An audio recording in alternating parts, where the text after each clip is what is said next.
Good afternoon, my name is Isabel Knight. I'm a Bowen therapist. I'm also a published author writing about hypermobility or Ehlers-Danlos Syndrome Hypermobility Type. I've published 2 books on this topic. And today I'm going to talk just a little bit about pacing of activity. Pacing is probably, I feel, is one of the hardest things to get right. It is the hardest aspect of managing this as a chronic long-term condition, of having conditions like fibromyalgia, chronic fatigue syndrome, Ehlers-Danlos Syndrome Hypermobility Type, hypermobility syndromes. It is very difficult to pace activity accurately.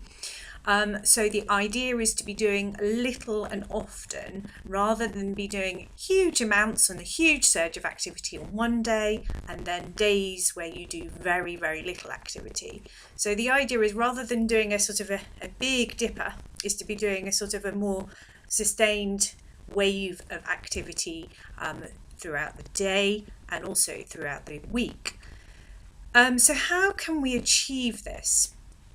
One thing is maybe to consider an overview of your week in terms of the activities that you'd like to plan, and these can incorporate not only physical exercise but things like seeing a friend or working or being with family, or tasks like shopping, housework, walking the dog, whatever it is, and then looking to see how your week is looking as an overall. And then more specifically in the morning, just having a think about what you've got coming up in the day, how you're going to manage that, and ensuring that you also incorporate rest breaks, even if they're short, throughout the day.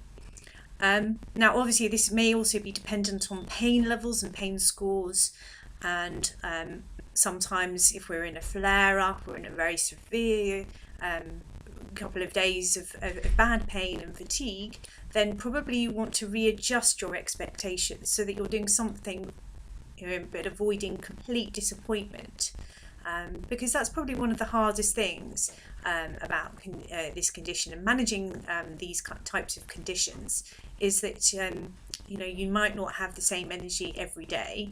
Very often you don't, but trying to just do something just to keep yourself going as much as anything else. I would welcome other people's input and ideas. Thank you.